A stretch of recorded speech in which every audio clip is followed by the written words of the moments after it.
Ready? Yes. All right. So before I can call the meeting to order, I would like to make a motion to have someone appoint me as the chair for tonight's meeting. Motion to nominate Jonathan Klein as temporary chair for tonight's April 16th Conservation Commission meeting. Second. All right. All in favor? Aye. Aye. Anyone opposed? All right. Next up, I'd like to make a motion to appoint Linda Romano as a member for tonight's meeting. Second. Full voting member. Full voting member. Yeah. Full voting member. Yep. Not just a member. Except for that. All right. We don't have to do that for that one. So what I'll do, I would like to bring to order the April 16th meeting of the Sandwich Conservation Commission. My name is Jonathan Klein. Present tonight are Jeremy Shea. Kimberly Walsh. Bernice Waller. Tyler Goudreau. Linda Romano.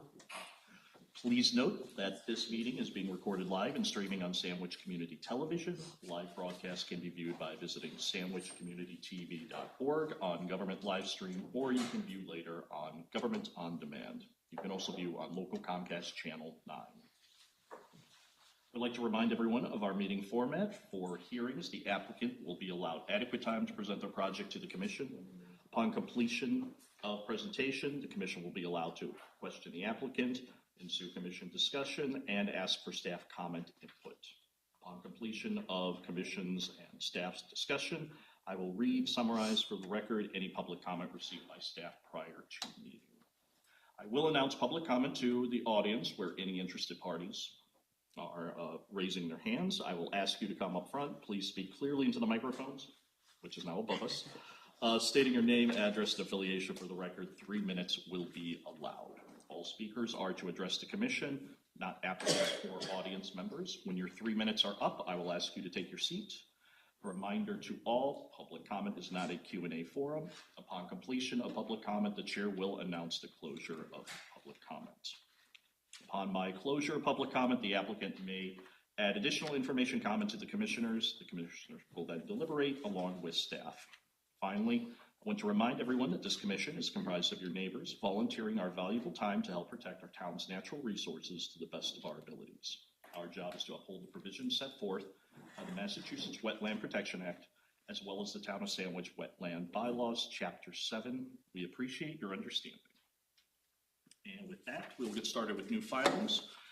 I'd like to open DEP file number SE66-2049, Tony Lopez, care of Wet Tech Land Design, at 311 Phillips Road, Sandwich, Mass. 02563, located at map 95, parcel 011.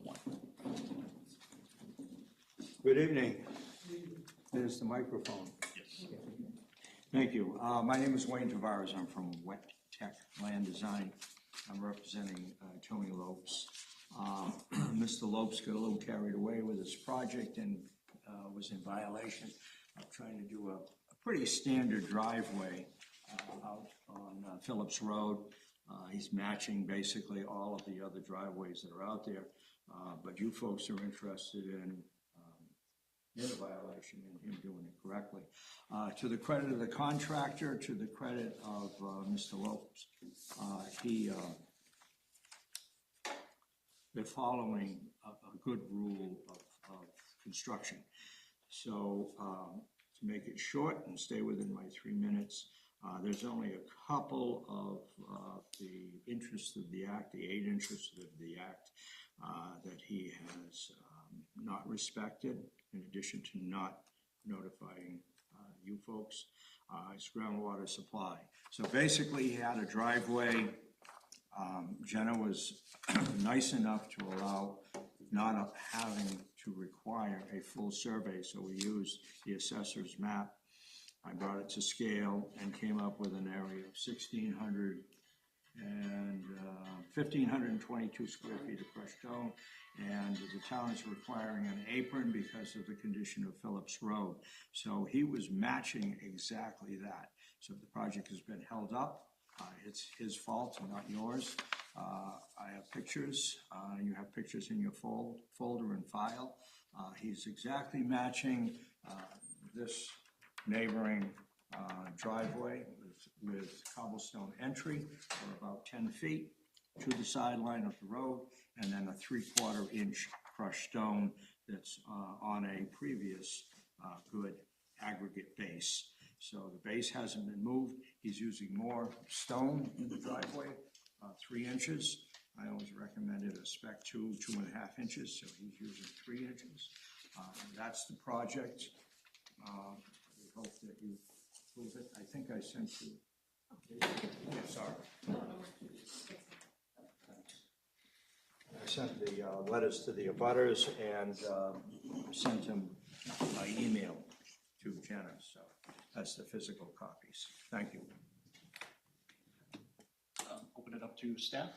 Yep, so this, after the fact notice of intent was in response to a violation that I discovered looking at a different property on Phillips Road. I drove by and saw work being conducted without a DEP sign, which is always a little bit of a red flag, so pulled over and asked, what was going on, if they had permits. Nobody seemed to have the information that I needed, so stopped work, explained to the homeowner and then the person, the company he hired, responsible for doing the work, that anything pretty much within Phillips Road requires some sort of permitting from conservation.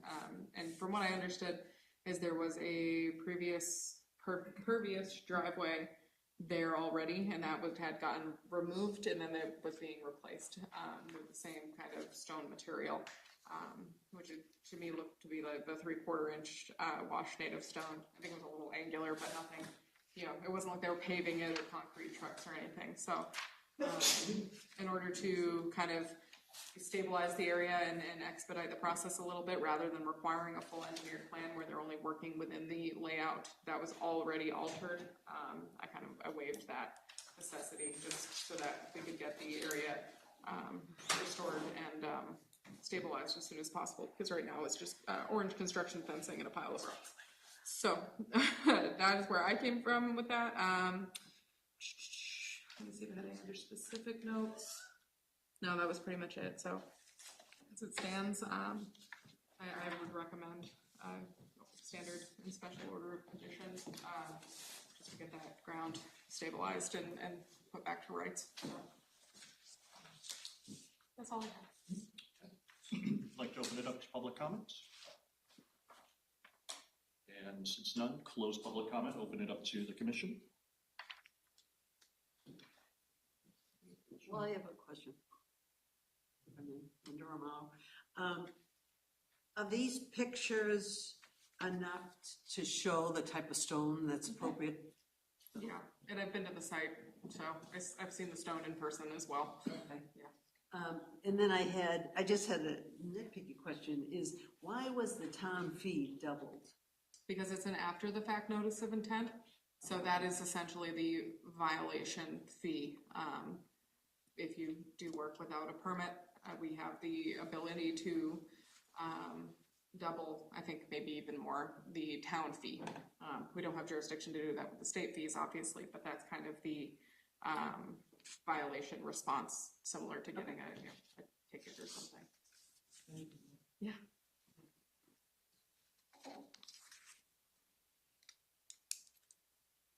Just a quick comment. So you've got it for an NOI for 16 Pierre Veneer Drive. Nope. That's on it's on the first page of the, it's on the narrative, just so there's no confusion. Typo? I believe so, yes, I just want to point that out to Mr. Tavares. It may be in your template, you may want to take it out of your template. Yeah, there were a few typos. Other than that, I don't have any issues, as long as it's the correct type of stone. There's no concrete going in, don't see, and its drainage is gonna be okay, so, yeah. No expansion over existing. Okay, sounds good. 3/4 stone. All right. Any other questions, comments? Okay, so I think we're ready to approve the motion. Motion to approve with standard conditions, DEP file number SE66-2049, Tony Lopez, care of Wet Tech Land Design. 311 Phillips Road, Sandwich, Mass. 02563. A second. All right, all in favor? Aye. All right. Next item, DEP file number. May I make a comment? We're behind on this violation anyhow, but it is becoming the season. So if there's any way to expedite the orders of condition, it's just a favor we're asking. Yeah. Especially if there's a simplified form. We appreciate it. Thank you so much. Appreciate that. Thank you. Next up, open DEP file number SE 66-2052, Norbert Wong, care of BSC Group, Inc., located at 12 Captain Hook Road, Sandwich, Mass., map 64, parcel 26.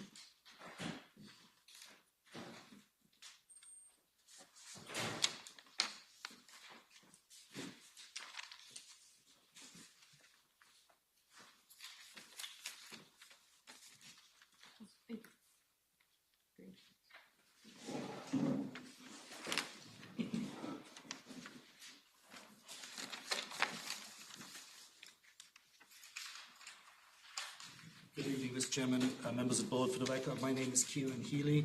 I'm a land surveyor with the BSC Group. Also here tonight are the owners of the property, Norbert and Regina Wong, and the architect who designed the structure. What we've got proposed is to raise and replace an existing dwelling. The site is in a unique site in that a portion of the property is in the barrier beach. The entire property is a dune. The entire property is where the house is located is within an AO flood zone, which is not a typical flood zone. Generally it's AE or VE, but this is an AO, which generates a different type of requirement for construction, which we have met on our design plan. So the entire building, as I mentioned, is within a flood zone AO, and as such we're raising the first floor of the building from elevation 16.7 where it is today to elevation 22.7. So the first floor would be elevated. The current building has a concrete foundation.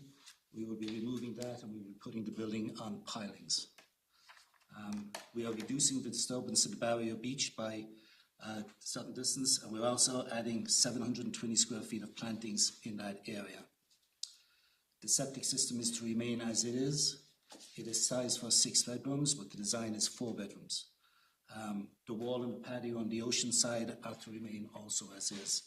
And that's this area right up in here. This wall and this patio are going to remain in their current location. We are removing the bituminous driveway and replacing it with pavers. The driveway is quite large for those of you who've been out to the site in this area. So we're looking to move it to the east and to make it pavers. I know that the board prefers crushed stone or stone of some sort. The reason we haven't proposed that here is because of the steepness of the grade. We go from elevation 10 at this point to elevation 17.7 up here. And loose stone has a tendency to get tossed up when you got to accelerate up a hill to get up into the building. So that's why we're proposing pavers. We have removed the blacktop. We did not propose blacktop to do this, so we're hoping that the board would allow that to go forward.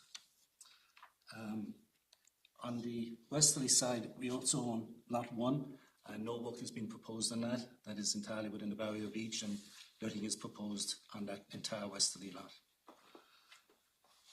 On the ocean side of the property, we are close to the National Heritage Line, but we are deliberately not touching this line. The record NHESP line comes directly with Mass State Plane coordinates, and we have placed our project also on Mass State Plane coordinates, so we know to within a half an inch exactly where that line is supposed to be. On the westerly side, I did have a small portion of the mitigation in the NHESP line. I just discovered that today, so I just slid the plantings out of that. So we have the same amount of plantings, just we're not going into the NHESP and disturbing that area. On the side, we're also proposing 3 dry wells to capture any roof or driveway runoff. We're proposing 1 here to capture this side of the building, 1 over here to capture this side of the building, and 1 down at the bottom of the driveway to capture anything that might come down the driveway. We are proposing a total of 2,045 square feet of mitigation for 336 square feet of increased disturbance. So that's a 6-to-1 mitigation ratio that we're proposing. We had proposed beach grass in these two areas along here, but if the commission would prefer something different, we're open to that idea. We like the beach grass on this side because it's stable, and as we drive up the driveway in this area, it gets steep, so having that beach grass and that root system in there will help the whole driveway. Other than that, I'm glad to answer any questions. You also have a piling plan that shows the location of all the pilings for the structure. Thank you. Thank you. I'd like to turn it over to staff for comments. So I had a couple of concerns. I understand the stonework that's out there now. You're not touching it, even though it's non-conforming. If you're not touching it, then technically it doesn't have to be removed. But I know the NHESP line is really close to your work limit line. And I'm concerned with how you're going to be able to conduct work and not cross the line or have any impact there. Because even if you have workers or builders or equipment or anything, you know, on that other side, you should technically file with them and adhere to their time restriction for the endangered species. So, I mean, I don't know how you could go about ensuring you wouldn't have people working on that side, you know, and moving over. So I'd recommend, you know, at least applying with an HESP, and if they say you're all set, then that's, you know, that's their call. But I just don't see how you can keep that barrier there. And then the pavers on the driveway, are they, obviously you're removing the asphalt. I understand the concern with any crushed stone. You don't want to kick that out of the driveway. Are there spaces in between them that they'll be pervious? Yes, they will be pervious. Okay, so it'd be like pavers and then, okay. And then you're not proposing to like secure them to the dune, they just be floating on top there as on the sediment? Okay. They would sit on top, yeah.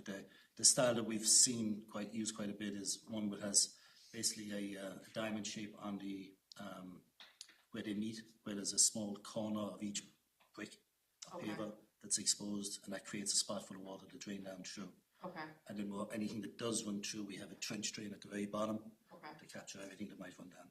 And then they're heavy enough that they're not going to move or anything with vehicles driving up and over them? Not if they're set properly and the subsurface is set correctly. Okay. I mean, we could add some concrete, but that's something we didn't want to do. Please don't. We didn't think the commission would want that, so. Okay. Maybe not. Okay, that covered that. Yeah, I mean, my concerns are, you know, slightly concerned about the driveway, but as long as I would say it's pervious and not, you know, and no hardener or concrete being used, I could see where that, you know, where that could be okay. And then the NHESP line, I do have a concern with that intersecting with the work limit line, so I'd recommend a filing with them, but that's all I've got right now. So. I'd like to open it up to public comment. And I'll close public comment and open it up to the commission.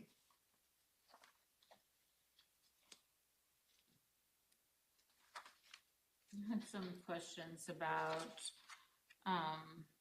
the area where the house is being removed. The house is pulling back. There's existing house that's abutting that patio. What material is being proposed to go in that space where there was a house and now there is not? This section right here is an upper level deck. Yep. It'll be 5 feet above the ground. And in front of that on the water side? This will be just sand between the patio and the building. Sand in that exact shape? Yeah, we're not where looking. the house was? Yeah, correct.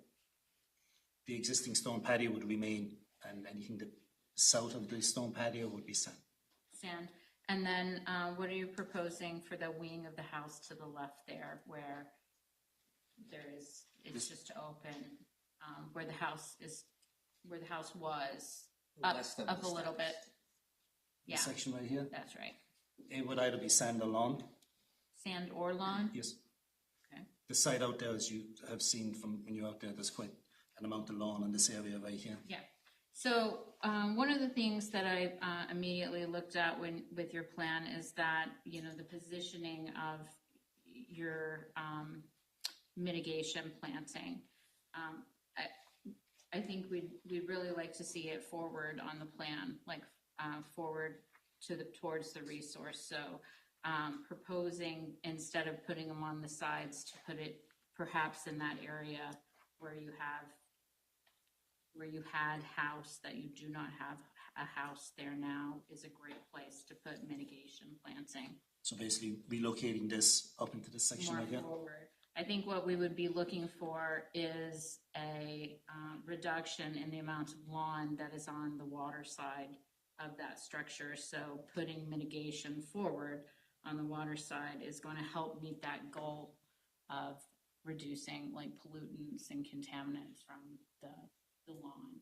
So I know that you have this need for planting because of the grading that's happening for the driveway.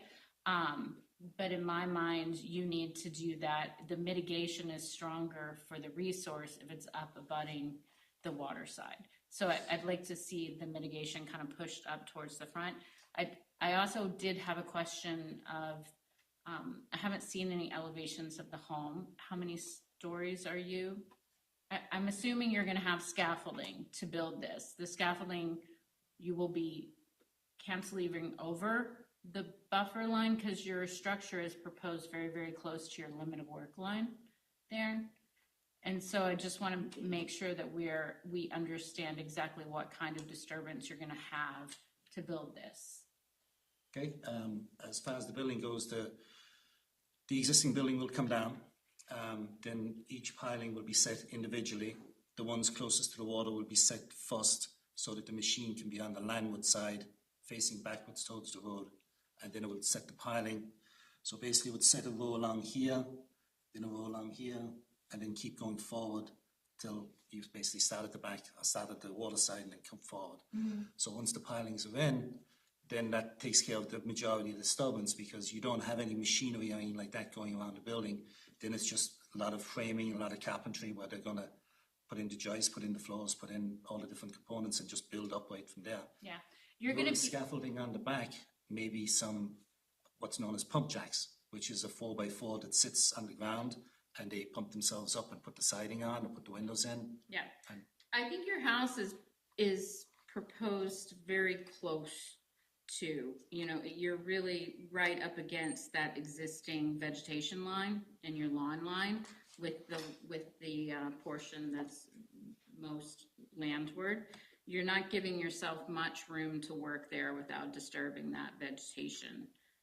I'm just wondering about the realities of your limit of work and how you're going to construct that little piece of the building. Do you need to adjust your limit of work, and we need to have an understanding about what you're going to put in its place if you're going to have to be working in that area to get this constructed, or you don't need to go into that? You can construct this house put in these windows and anything you have to do from the outside within that 1 foot of area that you have. you can, yes, that is our plan.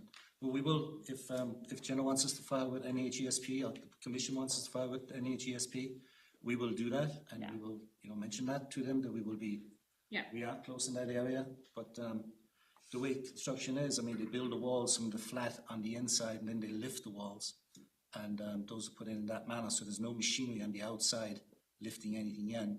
The windows can be put from the inside and then brought in, And the shingles. and that's where the pump jacks would come, and the pump jacks are about a foot off the building, maybe a foot and a half off the building, and they just lift up the platform, or the 2x12s that they use to stand on as they put on the shingle. So how are we going to defend that limit of work line that you have established right there, so to speak? How can we ensure that your workers are not going to just be encroaching over that, because it is so tight? You can even see Can it's you bring it forward? You've got so much front property, can't you just move the whole thing, bring it forward to? move alleviate the that? building back a bit. Yeah. Yes. Yeah.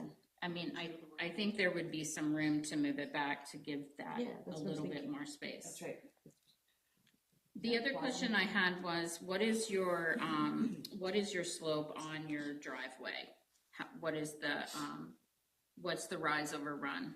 I believe it's 9 to 10 feet, 9 feet for every 1 foot of run.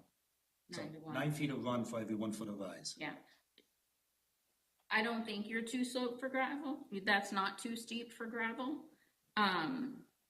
There's lots of gravel driveways that are steep. I have paused with that amount of paving, even though it's pervious. It's still, we wouldn't allow like a brick patio. It's a lot of paving, so that I have a little bit of pause on.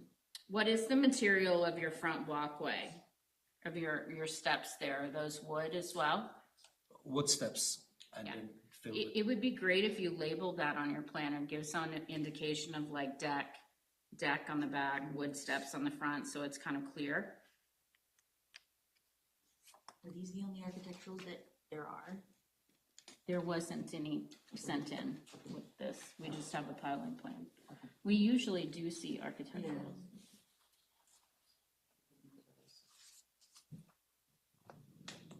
I think those issues in and of themselves warrant a continuation for revision of the plan. I think if we move forward, we may not need any, we may not need that letter if that came forward. I'd feel more comfortable with that. I agree with you about the pavers and the walkway and labeling. Yeah, just a little bit more information. Also, have you defined the mitigation planting, like what it will be? We were proposing beach grass, as I started off, we were proposing beach grass for both areas. If the commission would like us to change some, then definitely we can change that up. But our proposal is beach grass. Okay, I would like to see it more forward on the plan and clearly define where you're proposing any lawn to be, or what you're doing when you're, like what the material will be after you're removing that building, so it's just clear when we go out to do the COC what it was supposed to be there. Those were our comments. I think we would be looking to have some kind of adjustments to the plan before we could push it forward. I think we had concern about how far forward the building is to the vegetation line, and I would like to see it moved back. I have some hesitation about your paving, how you're handling that. There are geogrids that can hold gravel if you're concerned about the gravel moving. They're like plastic kind of like mesh material that you could use that are not actually like pavers per se, that I think would be more in line with our what we typically allow in this kind of location. And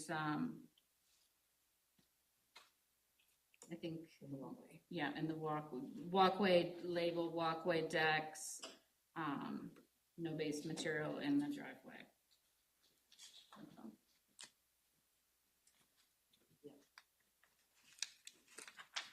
Yeah, I agree with Bernice too on the location of the mitigation. I think when you're getting closer to the resource area, you have a better benefit. I would say that there should be no additional lawn. If there was a proposal for new lawn to go in, there should be a special condition that there's no new lawn to be added to it. I know there are some call outs for the lawn, but it's kind of unclear where the new lawn is now and if there's new lawn going in or not. And then in terms of mitigation, even if it doesn't have to be very dense, but I think the addition of some shrubs with the beach grass would be probably more amenable than just one species across the area. I know we're in a dune, so again, not tons of shrubs, but a couple added in and amongst that would be helpful.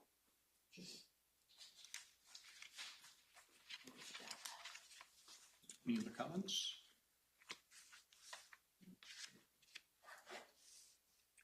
So we'll continue. Are you good for the next meeting? May 7th?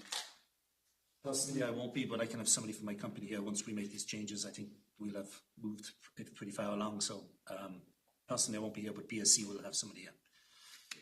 Thanks. Then motion to continue DEP file number SE 66-2052, thank you.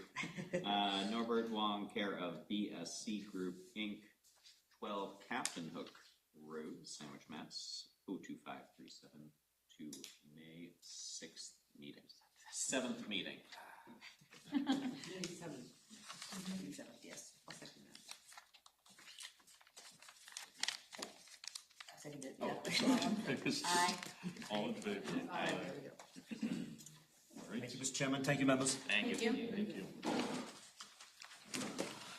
All right, I'd like to open DEP file number SC 66-2050, Scott Parrella, care of Green Seal Environment, LLC, at 355 Phillips Road, Sandwich, Mass. 0563, located at map 95, parcel 45.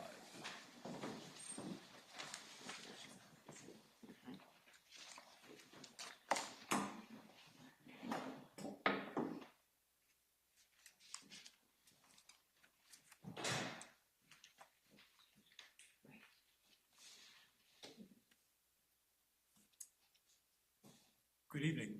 I'm Jack O'Leary with Green Seal Environmental, here on behalf of Conserve and the property owner for the project at 355 Phillips Street. The current condition of the property is there's a home built on a lot on Phillips Street on the ocean side. There are other homes between it and the ocean.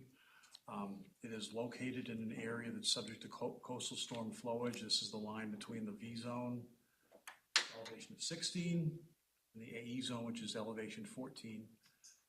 And the property owner is interested in upgrading their home, their property, by putting an addition on the property on the second floor, so there'd be no increase in footprint, doing some work to the house to bring it up to current conditions, helping it become more energy efficient, and raising the home so that it meets the FEMA requirements for separation to the flood elevation. They plan to do that by lifting it straight up and putting in a new concrete block foundation. They're also planning on replacing the deck and putting a second level on the deck, also within the footprint of the existing deck, with the exception of the steps shown here to the left northwest, which would be new steps that would allow access to the new upper level deck from grade. The property is also on what appears to be the back slope of a coastal dune. The Conserve had reviewed this with a number of town officials. They've already gotten historic approval for the renovation. And they've also spoken to the Board of Health, understanding that there's no allowable increase to the daily flow. There's no change in bedroom count on the house. And the septic system will remain as is. So we're here to get your input and request an order of conditions for this work.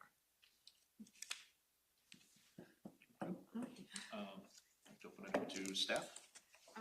So you had mentioned just now proposing to raise the house? As in Block elevated, foundations? yeah, not raised. That's not detailed or explained in your notice of intent that I found. I was under the impression this was a second floor addition and a deck, raising the deck, not the whole house. So Okay. that isn't said in your. I'm sorry, it is shown on the architectural plan, so.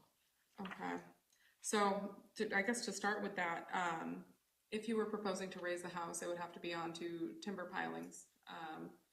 You're in a dune buffer zone, but the regulations for a dune buffer zone are pretty much the same as they are for a coastal dune itself.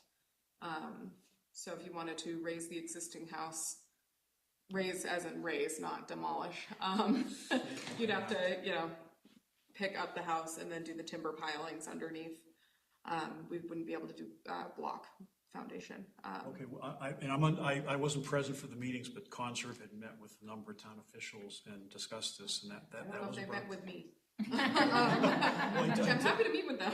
Okay, well, I'll And if find out. and I am new as of October of last year, so maybe they met It with could my have been before predecessor. that, yeah. But timber pilings are typically the go-to with timber footings or we can't use sonotubes. Helical screws are also allowed.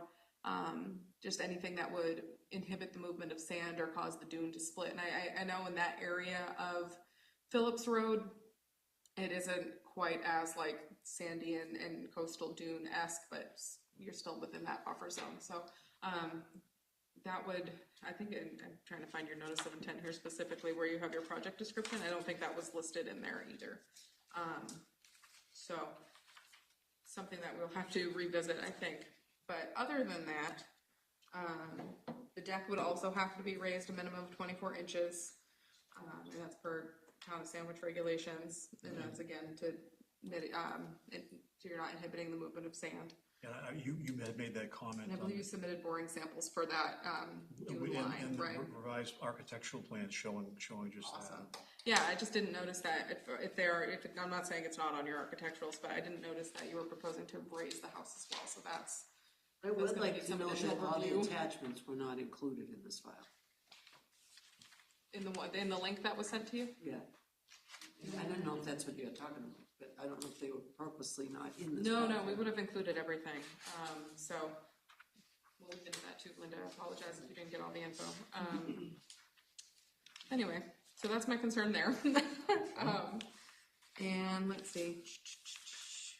I believe on one of the set of architectural plans, the original submission said 255 Phillips instead of 355, so just a clerical thing to take a look at. But yeah, those are my concerns at this time. When would be the appropriate time for me to respond to the piling? Right now, or? Mr. Chairman? I mean, next is usually having the commission discussed, but, you know, however we want to articulate that, or if you need to submit additional information, I mean, you could request a continuance at that time, but, I mean, that's all I had for those notes. Yeah, if you want to have this input or have your input and then his however that, if you want to do that. Thank you. All right, open it up for public comments. And close for public comment, open it up to the board, to the commission. So, so is it, you wanted to put it on concrete? Is that what the plan say now? Yeah. Yeah, Conserv has determined that it's appropriate to put it on concrete blocks for a number of reasons, which I could explain. Explain it. Well, they indicated that to put it on any sort of piling or helical pile or anything like that, you have to lift the house up, move it aside to let the equipment get in there. There's an expense to that, and there's limitations in the size of the lot, and I think they're also concerned about the integrity of the house, just moving it that much. Also, the house is not being elevated by very much. It's like, I think it's like 18 inches or 24 inches, something like that. So if we put it up on piles, there'll be a very short length of pile, and then most of that space will be pile cap underneath. The So reason you're putting it on, lifting it at all is because you are going to put the second story on there. Is that? it's being lifted to get it out of the flood zone, so it meets FEMA Yeah, requirements. so they don't it's- have to it's do basically 50% roll. Right. From what I understood, there was a fairly extensive discussion with the building department about this, and I thought I assume they're speaking to your department too. But No, So- everybody's busy with their own priorities, Okay, well. and they probably just And didn't come up. and something. I'm happy to talk to you about it. And Well- sometimes with what's okay with building doesn't Yeah. always mean it's okay with us. Yeah. Right. And we do have the, like pre-plan meetings where you get to speak to conservation, building, board of health, everybody all at once, and we can all say our piece. So I don't know where my position was at that point, but, yeah, that would have been something we would have addressed. Anyway, sorry. Yeah. Okay. I will say in general, I like this project because it stays petite, it's modest in its nature. I like all those things about this project. You do have a problem proposing CMU block on this project. I don't think that we're gonna be inclined to allow that. We haven't allowed that on any other project. It seems like that's going to be a deal breaker for this application. So that would need to get addressed. Other than that, there's an addition of the deck there's really no place for mitigation. You know, that's, I mean, you're kind of constrained on how you can make up for that additional deck. Are you proposing, what are you proposing to do with the driveway? Are you gonna? The client wants it to remain as is. Yeah. I'm sorry, just to clarify, when you mentioned the deck, the deck parts that are highlighted here in yellow, that's all the existing footprint of the deck. So how much, you're adding a little footprint with the stairs though, right? Yep, Yeah. basically, I think we put a calculation, as far as the impact, I think it was about 4.4 square feet total of posts. So it's not a huge impact. though. Big coverage, But we it does count that cover too. more area. Yeah. Okay.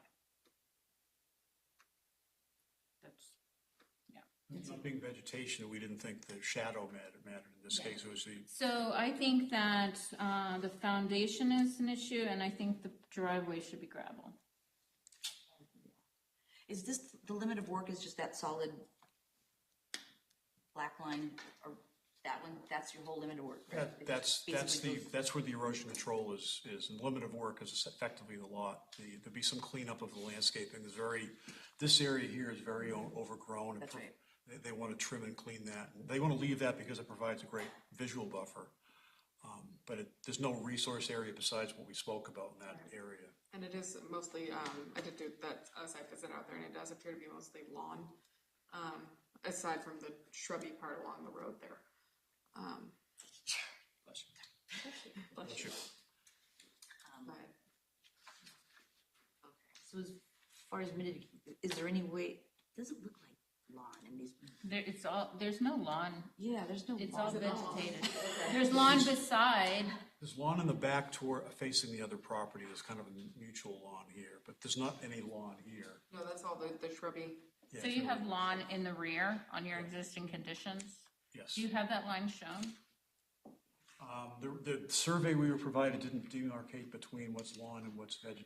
Okay, let's But get that. it's pretty close to right here, I would Let's say. get that on there, because I think what we'd like to see is, like a net benefit, so some kind of reduction of lawn, I think would be good for you to come in with and think about. So you'd prefer some new other landscaping besides turf grass there? Yeah, I think that would be a good, that would be a good thing for the environment. Yeah, and anytime you can remove, anytime you can take lawn out and put, native plants in there is much better. And for the driveway, we want definitely more pervious, if possible, that helps, right? I will bring that to their attention. Just to put it in perspective too, apparent that there's not a lot, financially this is limited, so they may decide if they have to do all these other things to come back with a substantially different project to make it, to justify with all the costs involved, so. And would you be available for the May 7th meeting, or is that too soon? Let's schedule it and we'll try and make that happen. I'm not sure if I'll get decisions from, I have to bring this to the client and they have to decide if they will, what they're willing to do. I'm sure you'll be in contact with Jenna too, so. Okay. Did you have any other questions for us? No, I think I hear you loud and clear. The concrete block is something you want us to take a good look at. The driveway, it is an existing driveway, by the way, just to admit, you understand that. It's not, Right, we're just- not proposing paving, so Yes. I have to explain that to the client. And substituting some native plantings for the lawn. Would there be, the steps and the deck here and everything, that's not an issue for you, correct? As long as the deck is raised, Yeah. then you're meeting today's regulation. And I'm happy to send you a copy of those if you want to review the pile-driven foundation regulation. We if you'd do like. have it. Yeah, we're Okay. aware of it. These are, the owner wants to do certain things and we are presenting it. I get it. Thank you. I just have a quick question. So the reg on the pilings only applies to the 100-foot buffer zone, correct?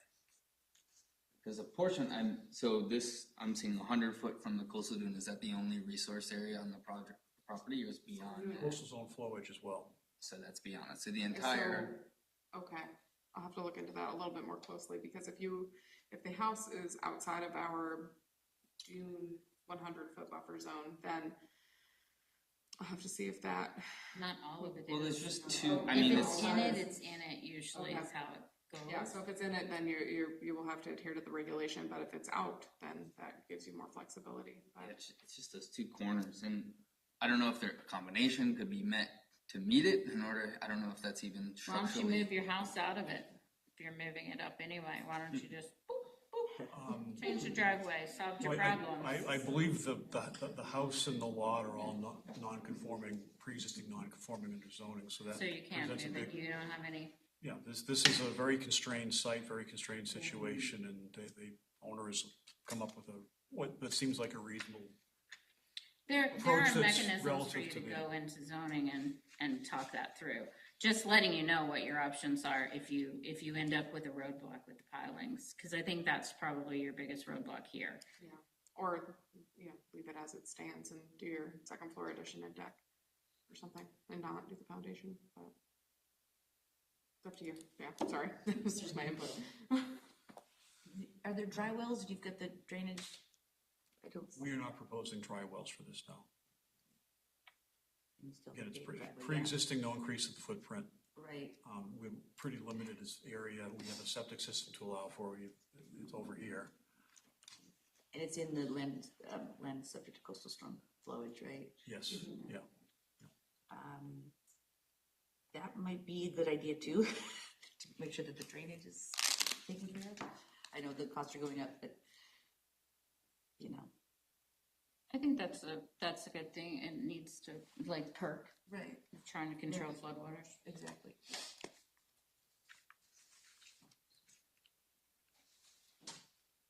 That's what we have for you, sir. You got a big list. Good, I'll be busy for the next few. Thank you. Thank you very much. So is this continued to We're the gonna next make a meeting? I'm motion. gonna say, which, Motion to continue DEP file number SE 66-2050, Scott Parrella, care of Green Seal Environmental LLC, 355 Phillips Road, Sandwich, Mass. 02563, continued to the May 7th meeting. Second. All in favor? Aye, All right, thank you very much. thanks very much, everyone. thank you. All right, I'd like to open DEP file number SE66. There has not been a DEP number assigned to it. It is the 2023 Lipsett Family Trust, care of Atlantic Design Engineers, Inc. at 17 Freeman Ave, Sandwich, Mass. 02533, map 94, parcel 71. And I'd like to read a letter from them. Hello, Jenna. Thanks for the information. We will get Brad out to perform the soil borings, evaluate the items identified, and we'll provide more details of revision to the NOI. As such, we would like to request a continuance to the May 7th, 2025 meeting. Please let us know if you have any questions. Motion to continue DEP file number SE 66. It's dash, to be determined.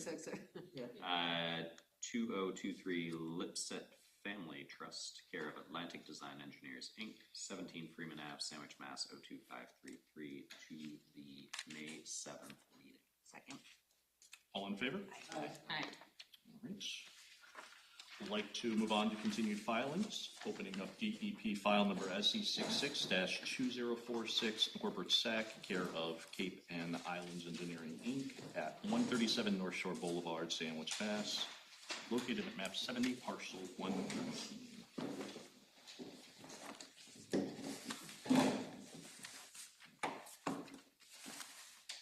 Good evening, Chuck Rowland. I'm a professional engineer with Cape and Islands Engineering, representing my client Norbert Sack for 137 North Shore Boulevard.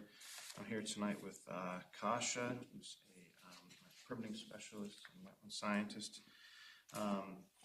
So as you know, this project was continued from a prior hearing, and we have a revised plan in front of you that is incorporating some revisions through comments that we've received both through staff as well as NHESP. The original plan date was February 20th, and with this revision we have cut back the stairs. I actually unintentionally left a circle there for me to mention the stairs, so that circle is should have been removed, so that's not part of the plan. We have a proposed stairs to replace the current ones, which are in a failing state. A proposed boardwalk and deck, which would be raised 6 inches, and the material will be through flow decking to allow sand to flow through it. The front area is to be graded, which is a revision from the previous plan, which was a wall. So the area will be graded back. We're going to have a timber tie to hold the toe, as well as jute netting and 1,090 square feet of native plants to hold the bank. This was kind of in consultation with staff, which was a good recommendation. The proposed plants in that area are bayberry, inkberry, arrowwood, beech plum, and winterberry, which are all saltwater tolerant.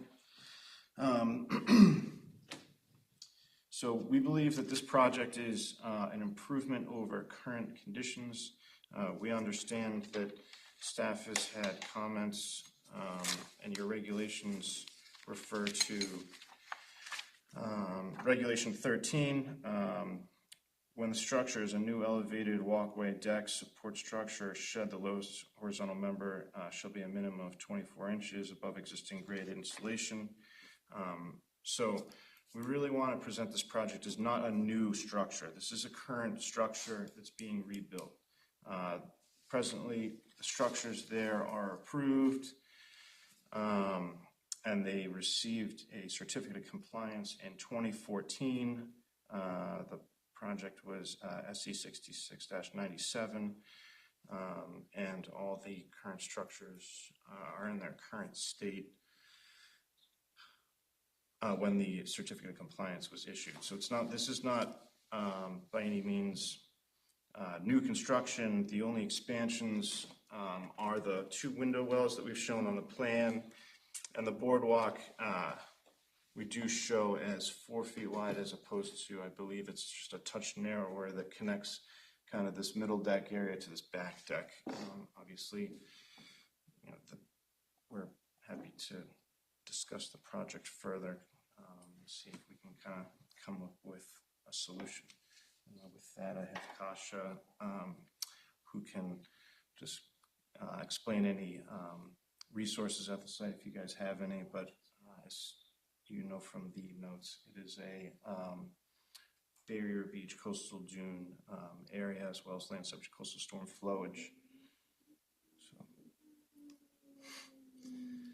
if you have anything to add, sure. otherwise Just to summarize, the entire area is in a resource area, so all of the impacts were counted under a coastal dune in the wetland in Form 3. So I can elaborate further if you have any questions. Thank you. I'd like to open it up to staff.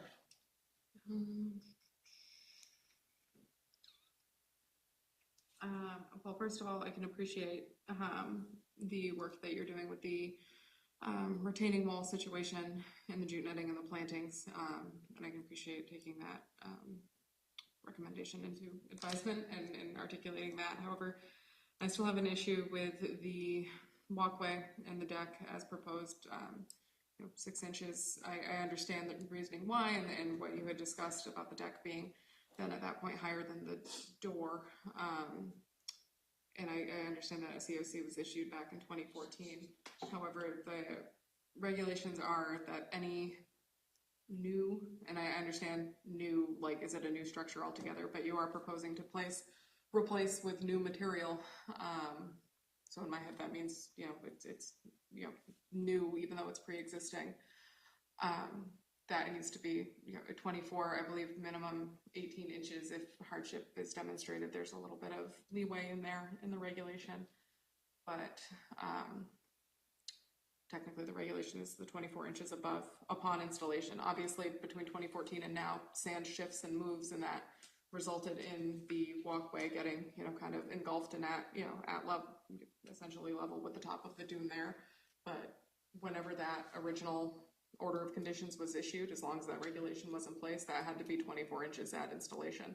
And that's why the installation is there. That way, you can measure it at that point, not, years later when the dune moves, or weeks in some instances. So, I mean, in order to address the issue with the door, and then having maybe a step down and then up onto the elevated walkway and deck, there's got to be a way there, because I know the house is non-conforming as it stands. Obviously, if the house was raised, your deck and walkway would be too. But with the way the regulations are stated, I can't see how we can accommodate 6 inches when it should be 18 to 24. But I think that was my one remaining concern. I believe we had the NHESP letter. Yeah, that's all I've got right now.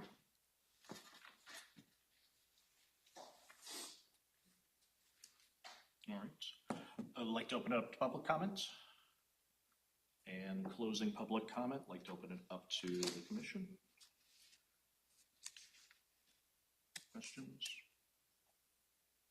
I mean, I think it's an interesting point. It is an existing boardwalk. The project is modest again. I love seeing modest projects, not giant, egregious environmental takers. I looked up the definition of new because even though I know what new is, new is not existing before, made, introduced, or discovered recently. I mean, it is true. Like, is it a new structure when it is being replaced? Does that mean new then? Well, the structure, no, but the structure, if you're talking about the stairs and the deck, that's a structure. So if you're replacing it, it has to go to. You're replacing it with a new structure. With a new structure, right? It has to. That's new. Yeah. And it has to comply at that point. If it were a house and you were That's right. replacing a house, you would have to conform. That's right. And sorry to interrupt, but that's how I always look at things. A house in the 1950s was, permitted and approved in the 1950s, but you wouldn't replace it with the same non-conforming house. It has to be built to the regulations of today. That's right. And that's the issue I run into. That's right. And that's what we're going to Yeah, as well. I mean, because, that when you're doing a house, it comes down to the footings. Like, if you're not changing, if they can change anything above the footing that they want, and, right, as long as the 50% rule goes. Yeah, so do you need to change the footings? Do we need to change the footing? So we proposed, so if we go up 6 inches, which we thought would be a benefit, and if you want to use, incorporate through flow decking, you have to change out the stringers for the attachments to work. Then you have to put in new joists, and so at that point you're just using the old posts.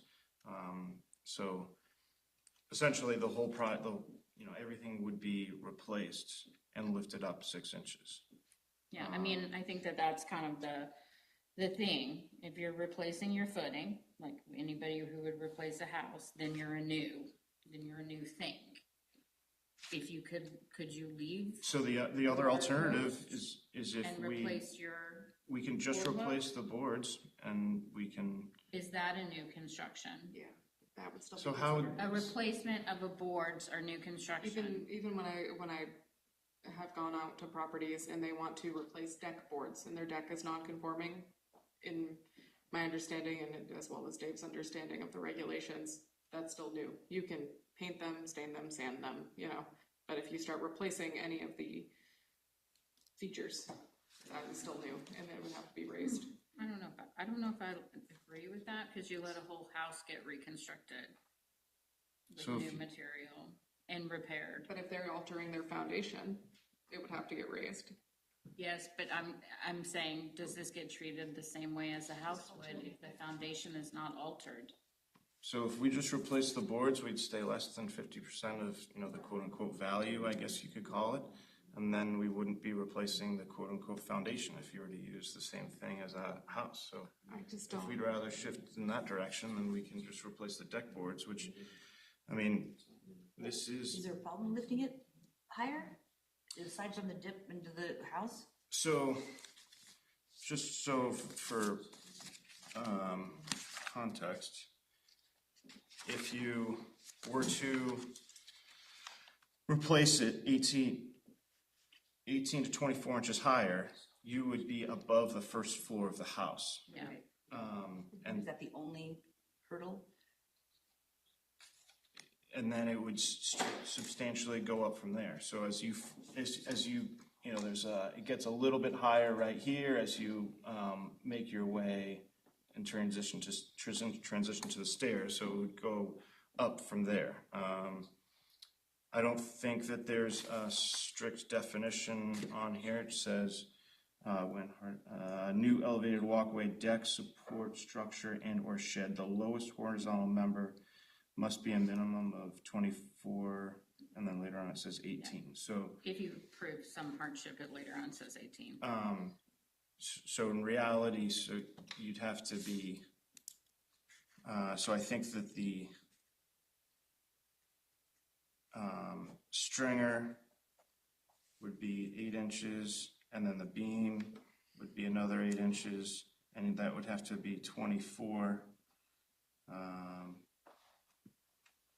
Quick math. Yeah. 30-ish? So 24 plus 8 is 32 plus, so the deck would be like 40 inches, which above grade. So you would be going from a fairly small, right?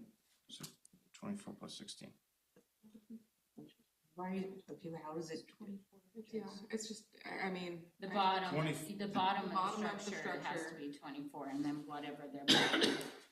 So the decking would be 40 inches, and then you'd have to have a 30-inch railing on top of that. And so you, like a picture standing there, you're going from a structure that is like almost non-existent and not visual impact, which I don't believe is part of your bylaw, but it's also not an encumbrance on wildlife. But then it becomes a major impact once you go up that high. I mean, a 40-inch structure plus a 30-inch handrail, I mean, if you were to be on the grade, it would be 70 inches high.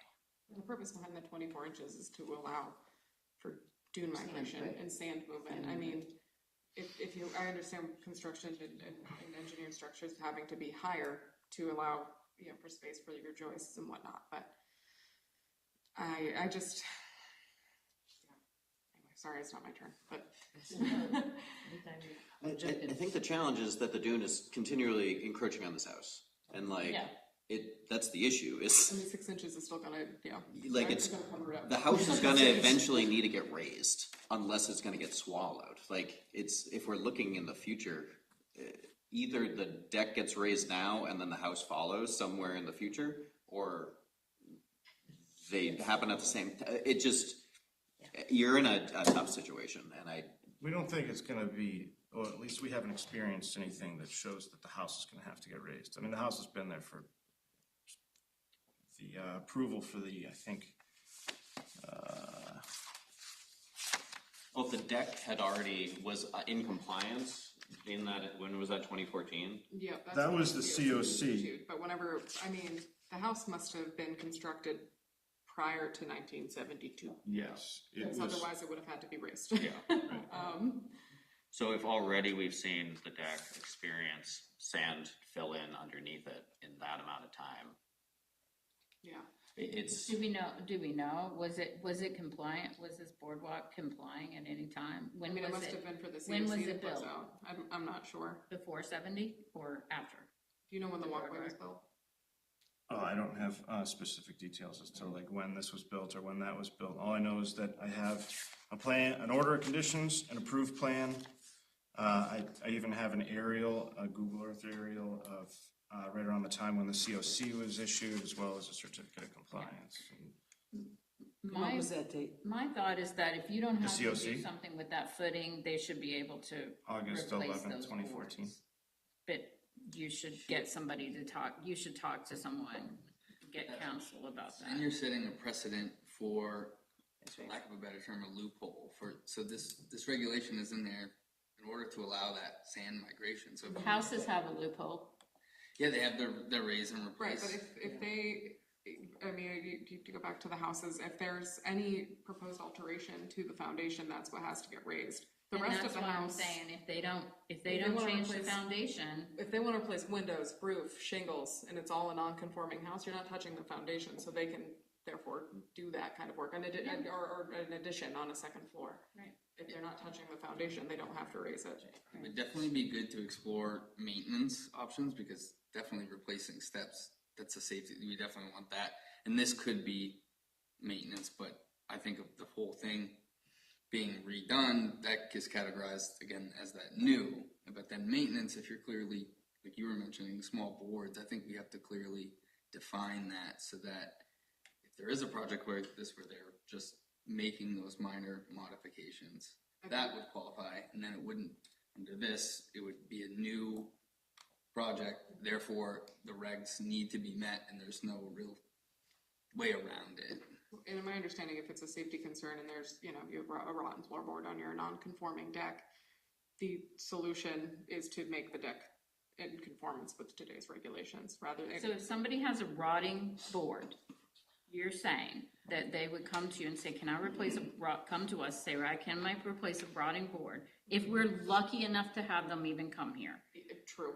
Yeah. And then we would have to say, you have to raise it 24 inches. I think there's something wrong with that, Yeah. with that I hear policy, you, I with do. that. It's just my understanding when something comes in as a replacement for a new decking, new boards, new.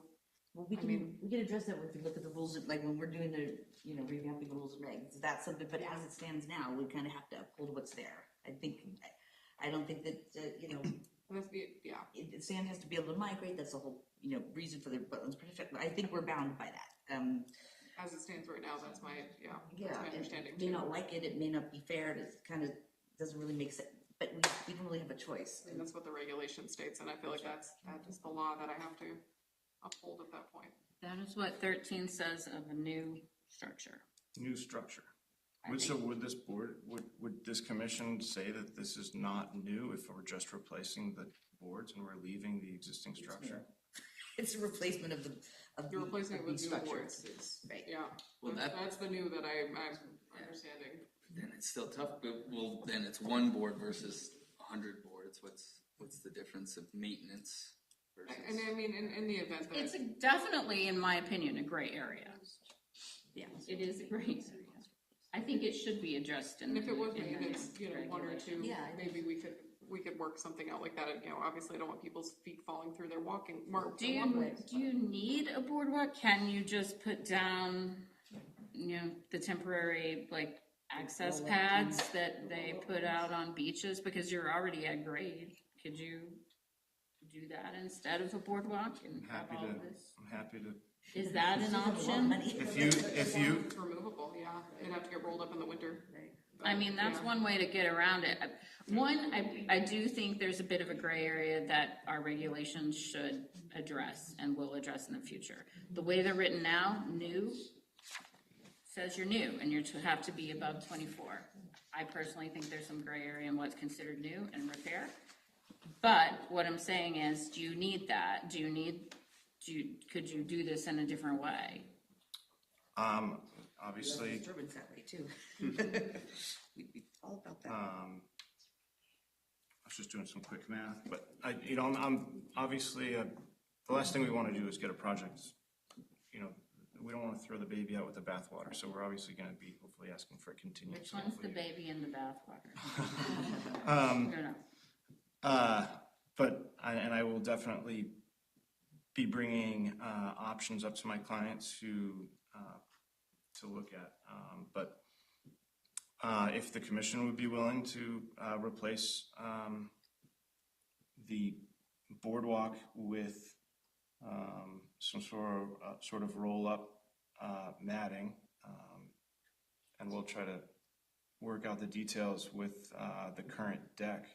I think that the current deck, if we were to pursue replacing it or replacing the boards or anything like that, that would, I'd have to double check those measurements to see if we're 18 or 24 inches, but I think that it's a major issue when you have a deck that's above your first floor, so then it starts blocking egress. And obviously, I don't think my client is up for lifting the house just to meet the elevation. Or maybe we would just end up leaving it because I don't, but. Right. But it sounds to me like this commission would not be interested in leaving, in budging on that. I don't think we can with the regulations. Our hands are tied. Yeah. I sympathize with your position. Honestly, maybe there's, I don't know, maybe have them wait until we get the new regs approved. They're close. Oh, you guys are writing new regulations? Okay. What is the state of your deck right now in terms of its stability? Does it need to be repaired? Are there in terms of your main deck there? Do you need to make any repairs to that? This area right here? Yeah. I don't believe it's in structural failure, but it is definitely showing its age, and so Yeah. we will, I'll be taking a closer look at that. Yeah, so you have that option to maybe just keep it as is. Yeah, and we'll obviously be reviewing the current order to see if there's any room for us to show that if there's any conditions in the current order for maintenance. But we'll see where that goes. Any other comments that you'd like us to incorporate? I think you get your hands full. Yeah. Is the next meeting good for you, or would you want some more time? You guys are on the first and third Wednesday, correct? Yeah, so 7th, 14th. Wait, 7 and 21st. 21st Oh, are 21st, in yeah. next week.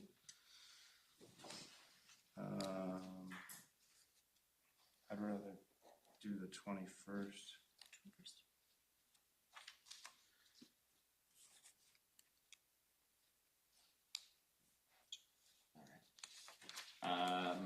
Motion to continue DEP file number SE 66-2046 Norbert Sack, care of Cape and Islands Engineering, Inc., 137 North Shore Boulevard, Sandwich, Mass. 02537 to the May 21st meeting.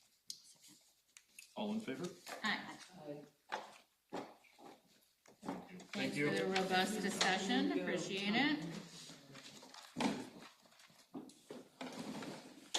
I'd like to open DEP file number SE 66-2044, Matthew and April Forbes, care of Merrill Engineers and Land Surveyors at 101 North Shore Boulevard, Sandwich, Mass. 02537, located at map 70, parcel 96.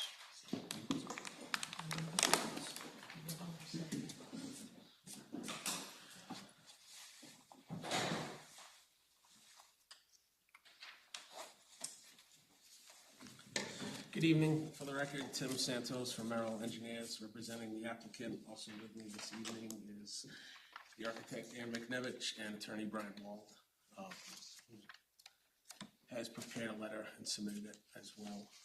So this project has been before you a few times now. What it appears to be our final hurdle as the concrete wall. So we listened to what staff and the board members had to say last time, and we've kind of come up with a new design. We are no longer proposing a concrete or block wall. We're proposing a timber wall. The wall is replacing the existing concrete wall. It does exist. We are replacing it. I just heard your last hearing about new versus replaced. In my opinion, it's a replacement. I understand if you consider it new, but it is a replacement of an existing structure. So it is an improvement over the existing conditions that are there now, and we're hoping the board will agree with us. I'm gonna actually turn it over to Attorney Brian Wall, who will address the letter that he submitted to this board in regard to the wall. Good evening, everyone. For the record, my name is Brian Wall. I'm an attorney. I have an office here in Sandwich. And I haven't actually been before this board for a while for some reason, but I have been here before. I did not attend the prior hearings, but I obviously spoke with the team, and I understand that the commission was having some difficulty kind of approaching what to do with the wall. And so I did write a letter, and I'd like to suggest to the board there are two possible regulatory paths where you could get to approving what's being proposed, which we believe is a replacement of an existing wall. And in my letter, I talked about a case from Bourne. It's called Austin versus, or actually it was the town of Bourne versus Austin, because it was an enforcement matter.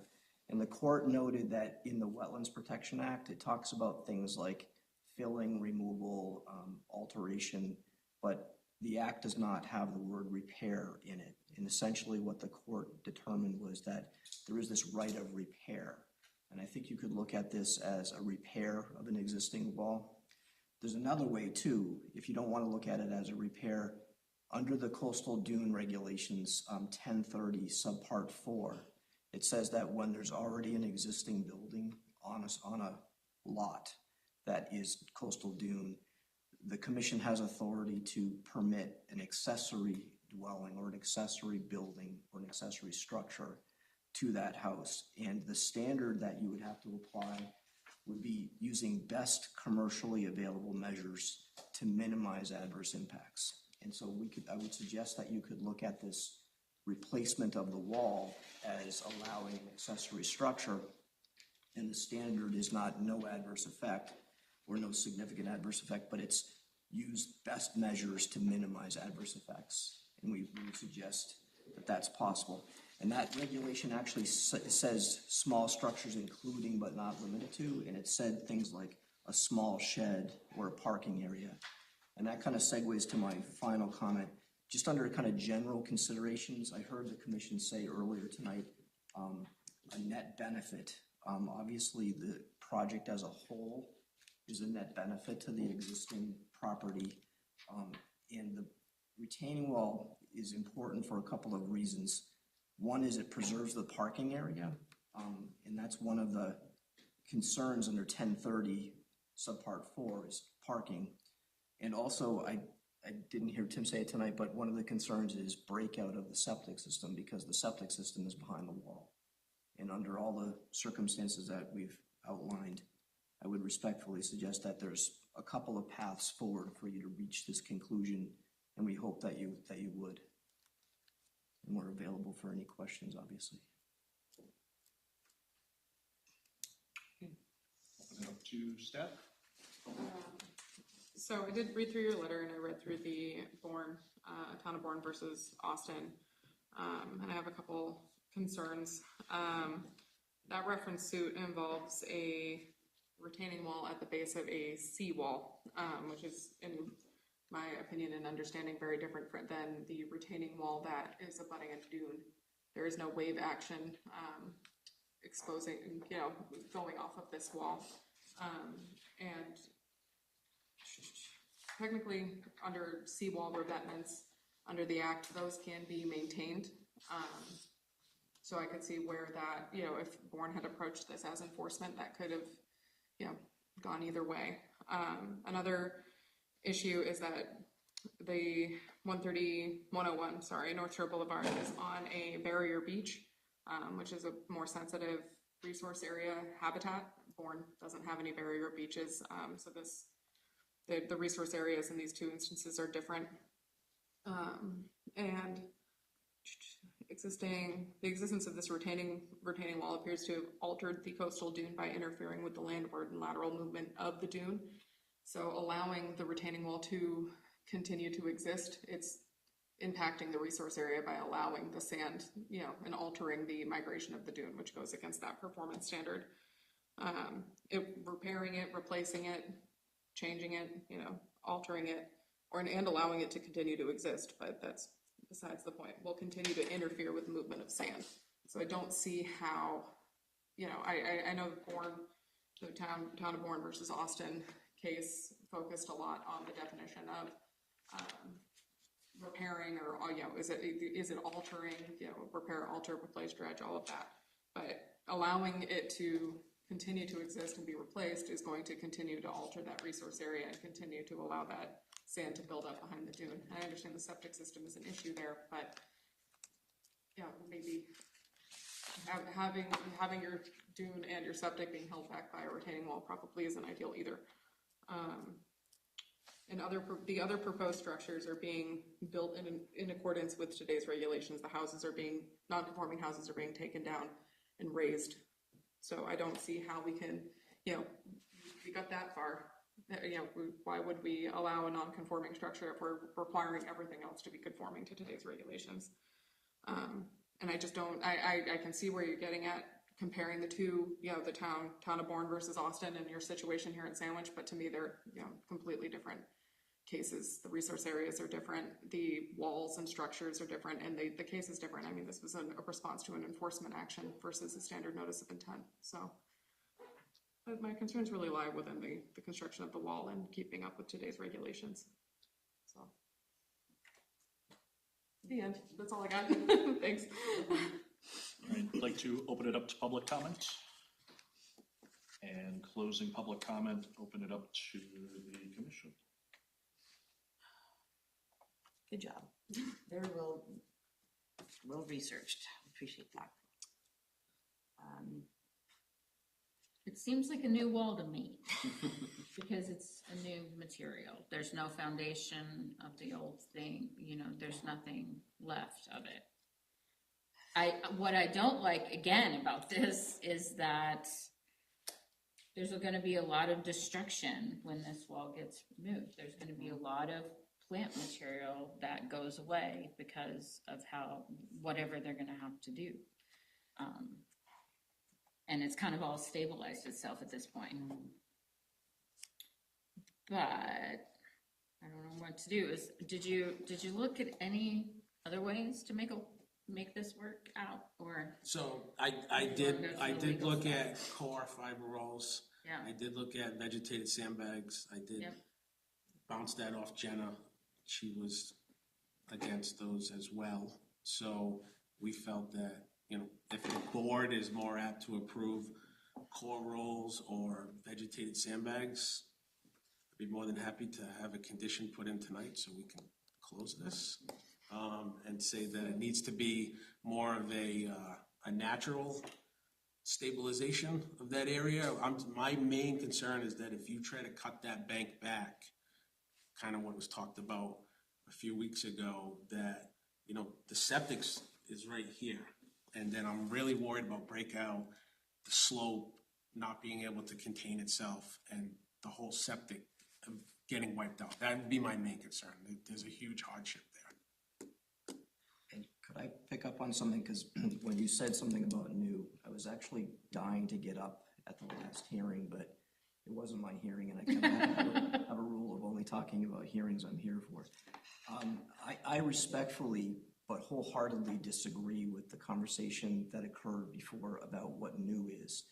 I think that when you interpret the word in the land use setting, and so what I appear before Conservation Commission, zoning boards, boards of health, planning boards, and my experience about what new means in the land use setting is when there's a vacant lot, anything you put on that lot is new.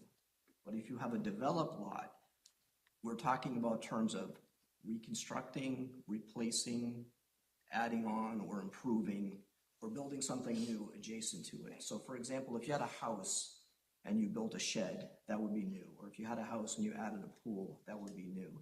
But if you have a wall that's there, and this is why I think it's important, because to your point, that you wouldn't allow that to be there if it were new, but it's not new, it's there, and it's holding back the septic system. And that's why we're kind of pushing for this, is because it's replacing something that's already there that would not be allowed today, but it's there, and we have to kind of deal with that reality.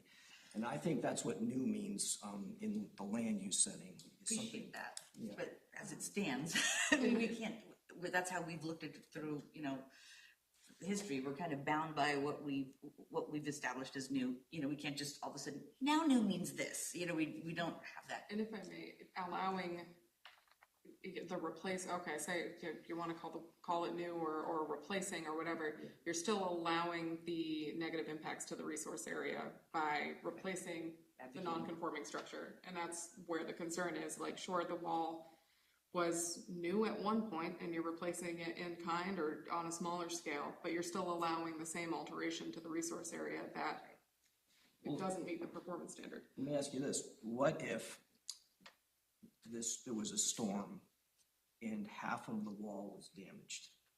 And we came before you because construction, you have authority over any kind of activity in that zone. And we came in and we said, we need to replace the half of the wall that got torn down by the storm. What's the intellectual difference between that and something? I mean, You would have to replace it with today's standards. You wouldn't be able to replace it as it existed and got destroyed. Same as if, God forbid, something happened to the house. You could, a 1950s era house with a concrete foundation and it was partially damaged, you would not be able to, and my understanding of this is you wouldn't be able to replace that with the same non-conforming foundation. That's right. You'd have to lift it. That's right. You would. I just We like it. I respectfully disagree. But if without getting bogged down in that, I go back to 1030 subpart 4, because what that regulation recognizes is dunes are very sensitive areas. And for example, if you were going to build a brand new structure, and I have one pending here in Sandwich, it has to be up on piles, it has to meet all the standards. But 1030.4 recognizes that if it's already developed, you can build a small accessory structure and it has a different performance standard. It's minimize adverse effects. And so our contention would be that you can allow this wall to be replaced as we propose, as long as we minimize adverse effects. And that's under the state act. Yeah, Yeah. but you don't have more rigid regulations than the state act for coastal dunes. Sandwich has not yet adopted those. So I think you could go. Our regulations would be to raise the, I know we have the regulations for raising an elevation and then not inhibiting sand movement, hence why things get raised. And I think to call the retaining wall an accessory structure is kind of a stretch. It's not a. And if it was a concern for like parking or privacy, I even, was thinking about this as do skirting or snow fence or something that wouldn't inhibit the movement of sand, but still give you that, this is the parking area, this is the walkway, this is the house, you could still have that, some sort of effective privacy wall that doesn't move sand, or inhibit the movement of sand. Sorry, but I was being creative. I was trying to think of a way this could work. I'm enjoying these conversations tonight. Doesn't a plant inhibit the movement of sand? I'm just saying, would not a shrub inhibit the movement of sand? I mean, naturally it would inhibit the movement of sand. Hold on to the sand and prevent erosion. But it's a natural structure that grew there. There we go. That is a natural structure. So, do you have any natural walls? I have a quick question. Did you explore at all terracing that front? I know we had talked about that one timber maybe in the front, and you have 4. So it's about a 12-foot height difference between the base where you're parking down here and up towards the septic system. Your run would have to be, it couldn't go right up to that septic system. It would have to be beyond that in order to accommodate, like you were mentioning. So it's actually less, it's actually where you have the hatch pattern. Is Yes, because the limit of where you could go. So we have about 25 feet off the backside of that wall in order to try to make that work. But again, we're gonna run into the conversation of terracing it. We need some sort of structure, natural, wooden, coral, vegetated sandbag. We need something in order to terrace it. Sure. All right. So Well, is it your septic system that needs this to be raised up? Could you design your septic system differently so you don't have to have? Yeah. Because at the end of the day. That's my question. Yeah, that's right. Is can the septic, if the septic's the issue, can the septic? Well, the septic is fine, it functions, there's no issues with it, Yeah, it's not the functionality, it's more the location, like in the there's no other location place shift. to put it, because, it's in the front yard. That's You're not a gonna tight put, tank. yeah. Yeah. You don't put it, yeah, you can't put it under the house. Is that allowed? If the house is raised. Is that allowed? Well, I think, You know, you'd be getting closer to the resource area. and I think if you're proposing to. we're just scrapping ideas about how to get around these, because I mean, our regulations say you cannot build I that don't know wall. if health would allow where it's in a dune, barrier beach, flood zone, if you're digging it up, you'd have to build it to their regulations, which I think is the tight tank. I'm not the health inspector person, but just a thought. I don't know if they would allow that or how that would work if you were to move it. Because typically demo, rebuild, dune, barrier beach, coastal flood zone, the septic gets raised too, if it needed to be replaced. Yeah, there's not enough height for it to get the septic tank underneath the house. Yes. And you don't wanna do it because they freeze, and then if they break open, you got a hazardous waste of the coastal dunes. You don't want that. No, but it happens. It does happen.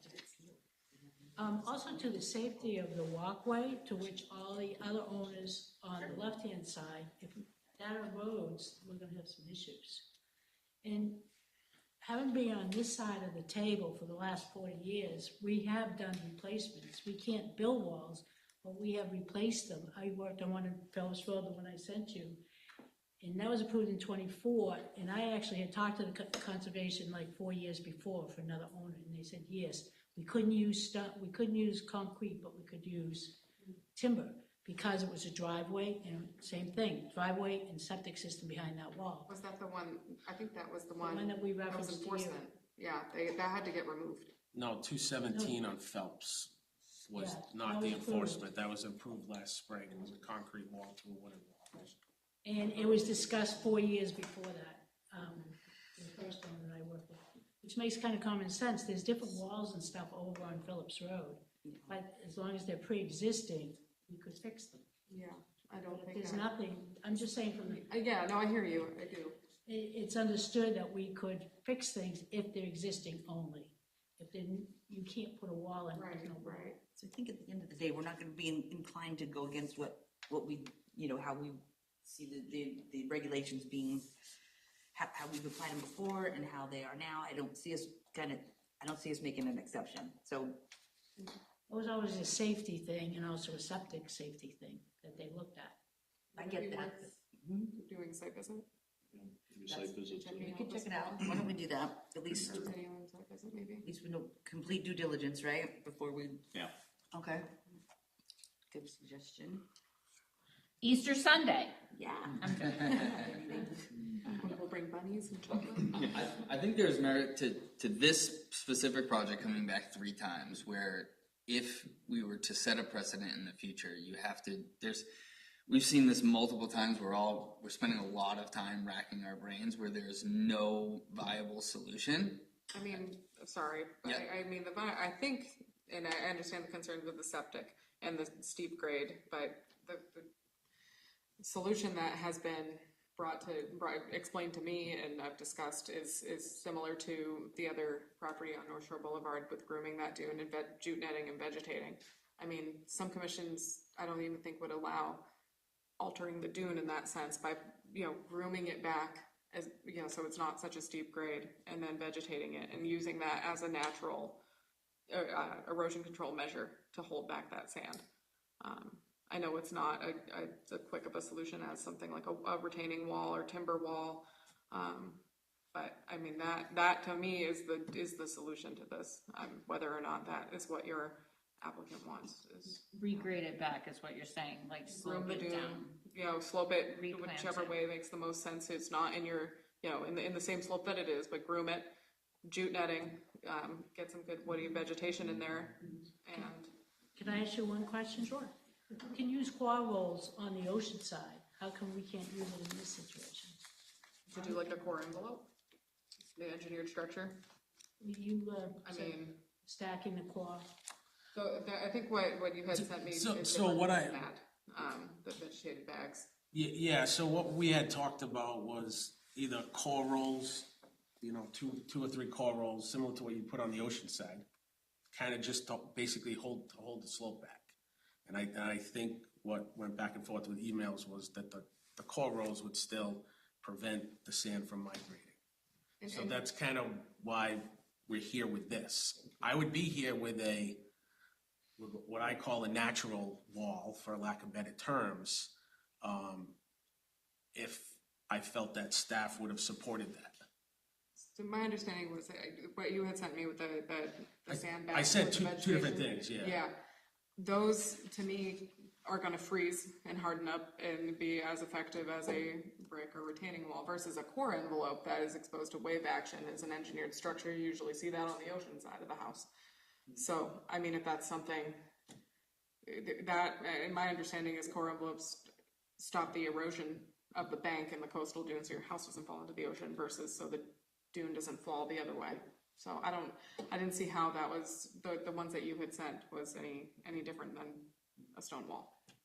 I see, because you're saying they stop the sand from moving, Yeah, correct? which is trying, what I'd like to avoid. And I would argue that they're somewhat structure-like too, because. I argue that we stop arguing. So Let's it do does sound something like, it different. does sound like a site visit might be a good idea. Yeah. What would be a good date for a site visit? Just let me know and I'll look at my phone. What do we usually do? Do we do Saturdays or we do like the I other would Wednesday? love during the week just to make my okay. work life easier if that works for you guys. I would vote for that too, because I live off Cape. 20, okay, how about the 23rd? The next scheduled meeting is what, May 7th?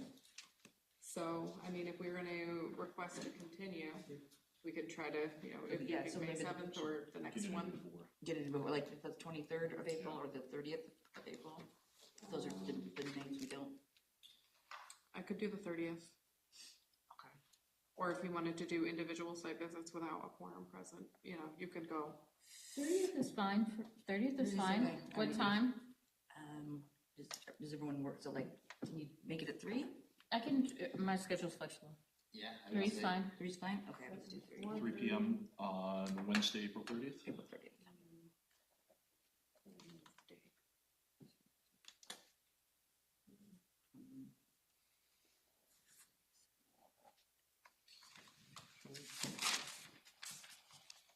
And I think we want to move motion to continue to the 7th, right? So just before you continue to the 7th, so if we're having it on the 30th, that means I need to get plans in by that Friday? Which is like, I have a day to get plans in? Yeah. Yeah, that's. Do you want to continue to the following? May 21st? Give yourself some more. Yeah, are you fine with that? I can make it work. Yeah, I would request the 21st. It just gives me a little more than one day. Yeah. Definitely. So what, the 21st? Could I also just say one more thing too about the quarry fiber rules too, and I'm outside of my discipline because I'm an attorney and I'm not an engineer. But if we're talking about disturbance to the resource area, you know, those kinds of walls, the way that they're built is with helical anchors that are driven into the substrate and then they're tied in with metal cables. They're not just, you know, soft little quarry fiber rules. They're semi-structures. They're for engineered structures, Yeah, yes. yeah. So they have to get revegetated. You know, you don't just get to put them in and call it a day. Right. So. I agree, yeah. So.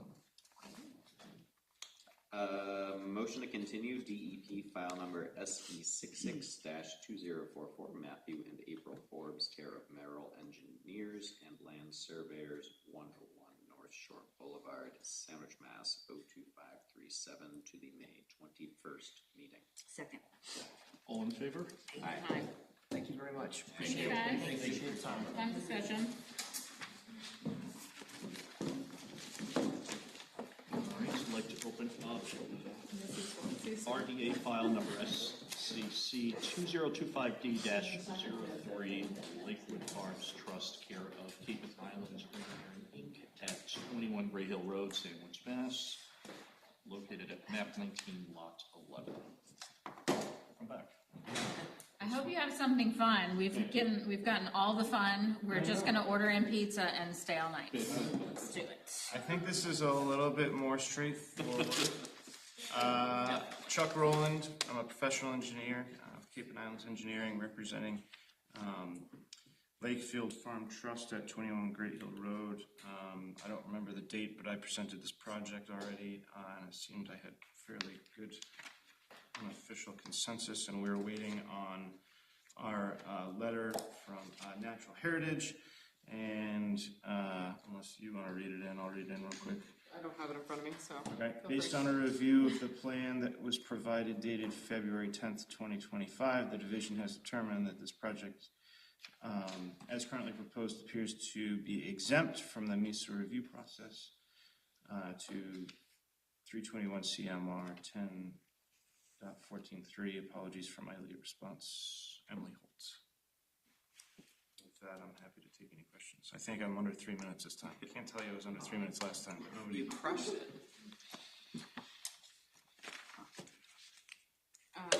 Staff for comments? So yeah, this has been before us a few times, and I've reviewed it, and that was really the major holdup was the NHESP jurisdiction. I recommended using, you can use silt fence, but a wattle or a straw bale might be easier considering the grade. And that a -3 determination with conditions is recommended. Pretty straightforward deck situation over there. All right. Open it up for public comments. And close public comments. Open it up to the commission. Comments? We're all set. Yeah, also with me. Need 3, right? -3, yep, with special conditions, which are standard. You're right.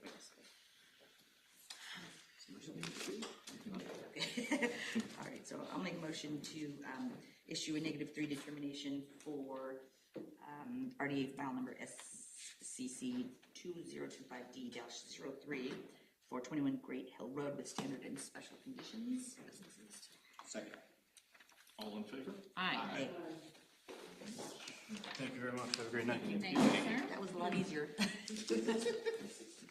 Try to make them all like that. Thank you.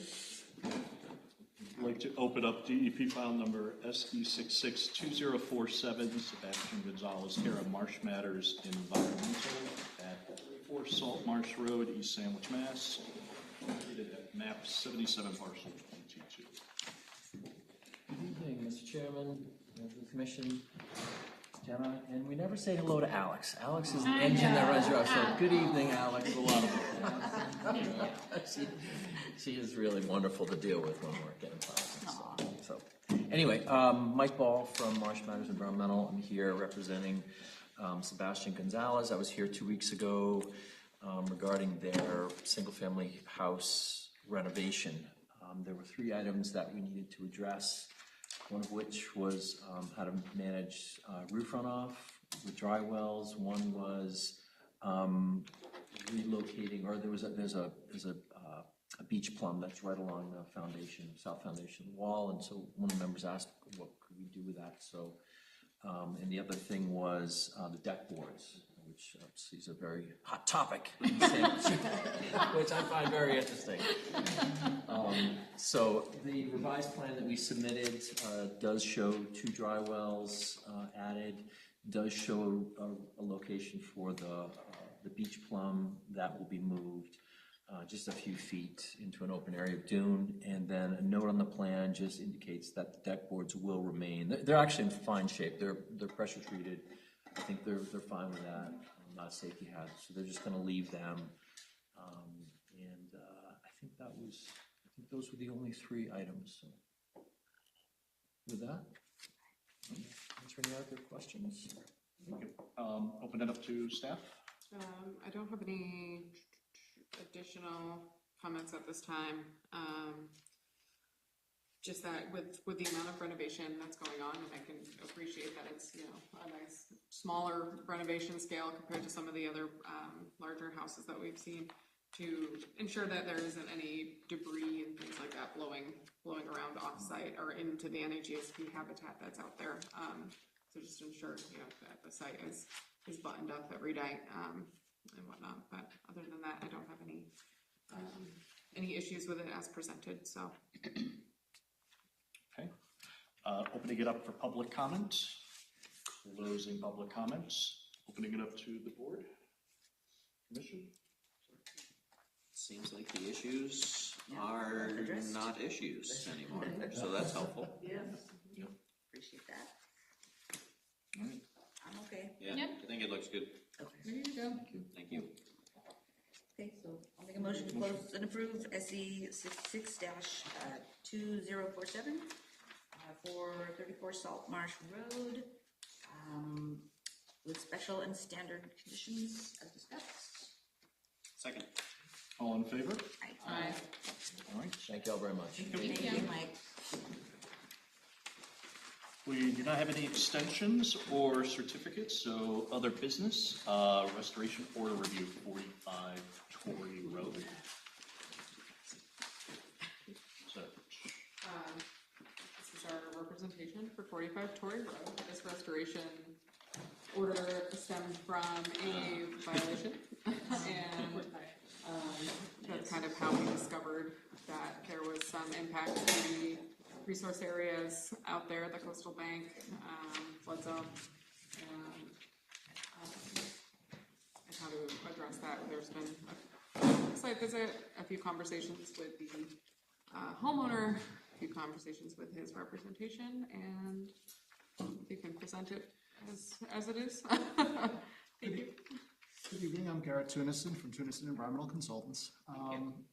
I got involved with this project after Jenna wrote her letter submitted to the applicant.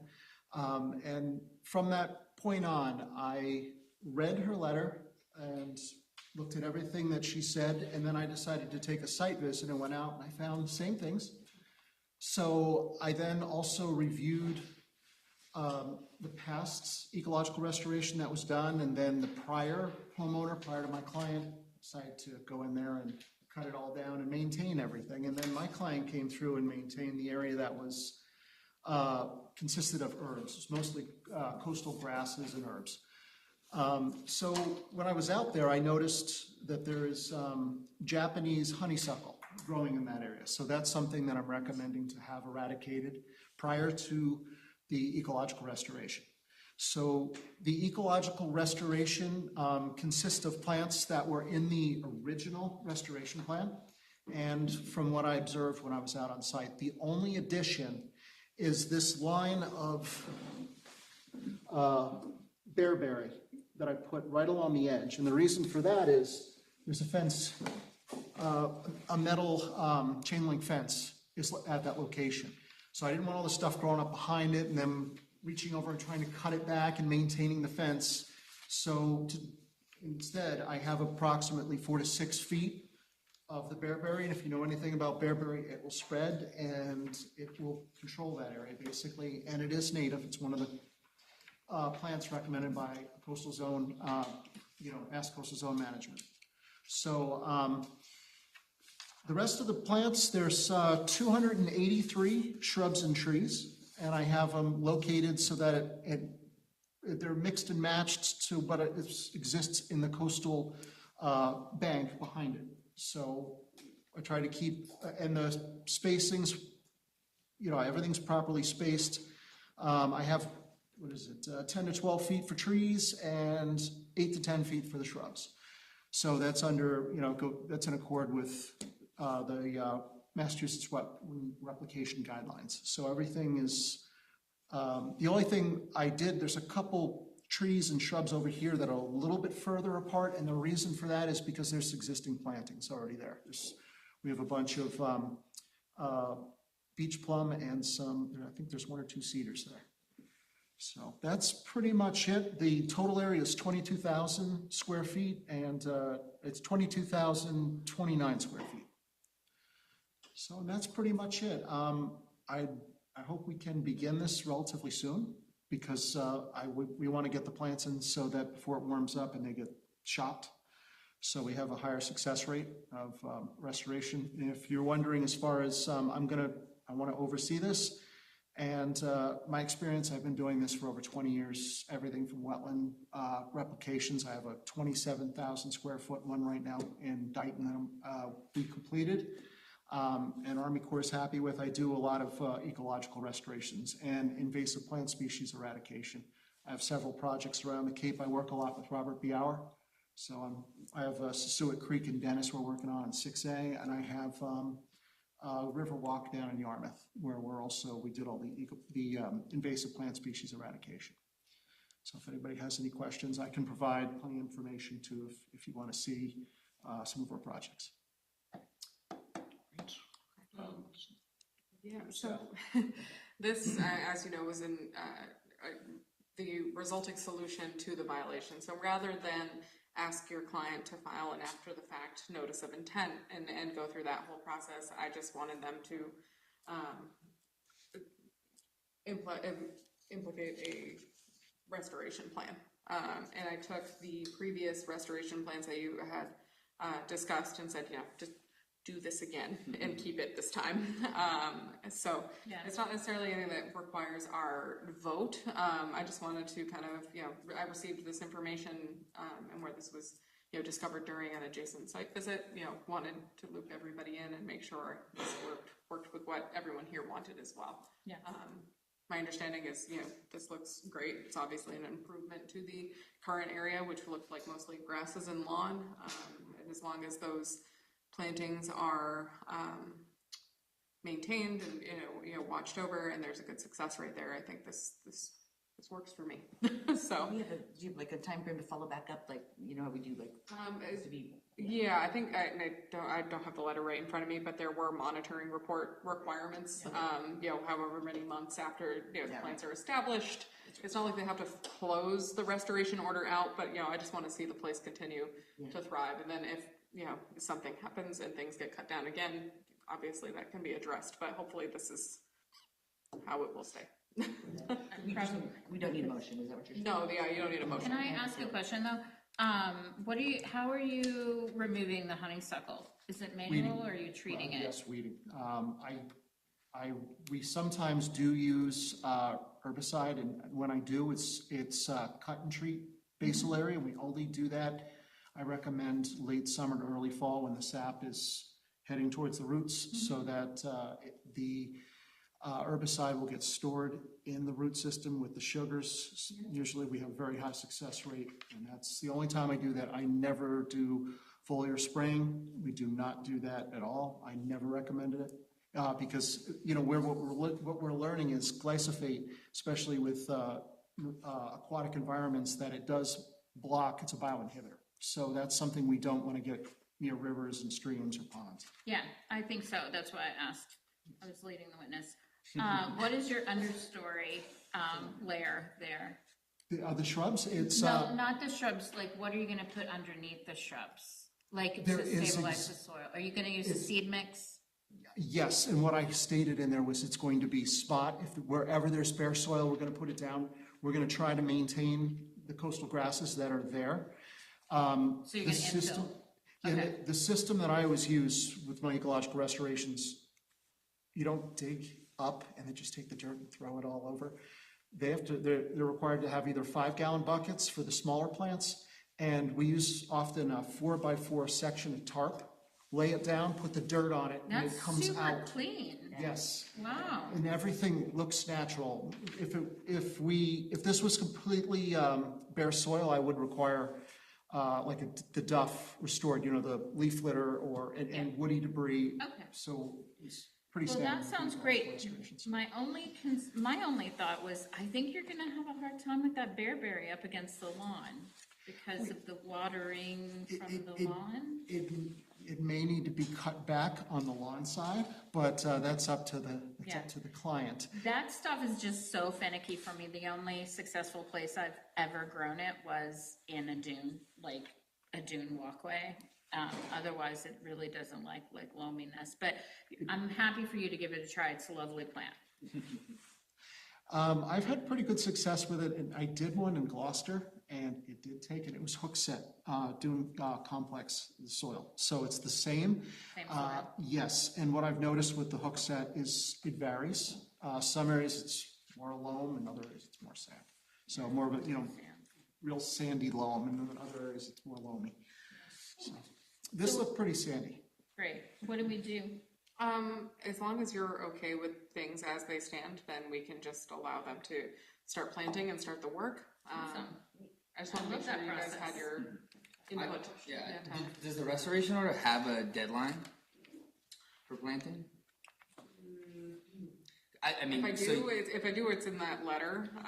I think I just wanted, my deadline was more, I want you to address this, like, within so many months. Well, like you mentioned, addressing the invasives in the summer, often, although it's not ideal, sometimes the planting, they try to get it done as quickly as possible. Might be best to do that treatment and then do the seeding, even though in the summer you're probably not going to have great germination, but at least getting that first seed layer in and then possibly the fall planting. And then my question is there any sort of temporary or permanent irrigation for these? That is a good question, because what I'm gonna ask him to do is take the lawn and basically extend it, or some of them he can hook a hose to, and that's. Yeah, if there's an existing system, I would recommend roughing in just a few zones. So just the outdoor spigot that could then be removed. I wouldn't make sure there's no new piping, but a lot of time with the restoration plantings is they put all this time and effort in, and then they say, hey, I didn't irrigate it, and then it's pointing the finger. Yes. So I would say that almost kind of mandatory that there's at least a temporary system in, and whether it's, I don't think you need to drip all these plants, but just at least for the first 2 or 3 growing seasons until that maintenance and monitoring is up, and then the irrigation's removed. And then in that letter, there is a % success rate required. So if they didn't get watered and they all died, you'd have to put them back. It depends. Some of the people I work with are almost 100%. One guy especially, and in landscaping, I've trained him over the last decade. He's good. But I don't know if he'll use his landscapers or not. If he does, I will speak to them what needs to be done, because I'm sure you're aware the success it's going to depend upon how much watering we do, especially the first year. Well, a lot of times it's tough with the temp system too, because you're using an outdoor spigot, and a lot of times that's easily turned off and turned on. So when you rough in those areas, then that can be removed, and then if for whatever reason this happens again in 20 years, they have that access again, but then that irrigation isn't permanent and it's not being used in the future. So I think I also mentioned maybe putting a little bit of weed-free wood mulch on them, just very light, and that's just to keep the moisture in place. So not Just 2 around the inches, ball. not 2 in, yes, and not 2 inches of mulch, just light coating. Okay. So yeah, if you guys are, if everybody on the commission is okay with that as presented, then you can get the ball rolling whenever that works for you and your client. Sounds good. Thank you so much. Appreciate it. Very much. Sorry you had to wait. Sorry? For the whole meeting, sorry I had to wait. No, that's okay. If you don't happen to, if you don't show up, I went to Braintree once, and I had 5 or 6 things in front of me. I'm like, you know what? I can be like a half an hour later. I might as well show up. And they're like, 2 or 3 consultants had all of them, and they're like, no one showed up tonight. Or you're on. And it's like, oh, okay. So I learned my lesson with that. So, thank you very much. Thank you. For this meeting, yes, I have. So approval of minutes, everyone get a chance to look at the minutes? They're good? All right. I will make a motion to approve the April 2nd, 2025 meeting minutes of Sandwich Conservation Commission. Second. All in favor? Aye. Okay. I will, I move to close the April 16th, 2025 meeting of the Sandwich Ooh, can I Conservation have Commission. one new business before that? Bring it on. All right. Friday night at Woods Hole, there was a talk by a professor at UMass in forestry, and the talk was titled "Restoring Old Growth Characteristics to Forests." And essentially, the crux of the argument is that through active management of forests, you can turn an old growth, mostly we're looking at 80 to 100-year-old forests here. If we were to do nothing, in theory, it would take about 100 years to restore old growth characteristics. Namely, there's lots of downed logs, there's standing dead, and varieties of decay. You're restoring a lot of the fungal networks. It's about 100 years in theory. Certainly, like, we live in a fire-prone area, and that could get burned down. The research shows that with active management, it'll take 50 years to restore a forest to old growth characteristics. And that involves, like, some areas that are cleared, thinning various other areas, like keeping those old trees very safe and very protected. But it seemed to be another argument towards more actively managing the forests. And it was a fantastic talk. I got some good contact info for other folks. I talked to him afterwards for a while. But it seems that, I mean, people's major issue with it is that, like, you're going into a forest and clearing some areas, and I think people are sad about that, but it seems the reality is the more we can engage and manage, the ultimately healthier the forests are in a much more rapid timeline. So it was a really fascinating talk. I believe they recorded it, but I just want to share that with all of you. Thank you. Yeah. Thank you. But other than that, I got nothing else. Any other business? All right, I will move to close the April 16th, 2025 meeting of the Sandwich Conservation Commission at 8:01 p.m. Anything else to sign? Second, it's gonna be signed. All in favor? Aye.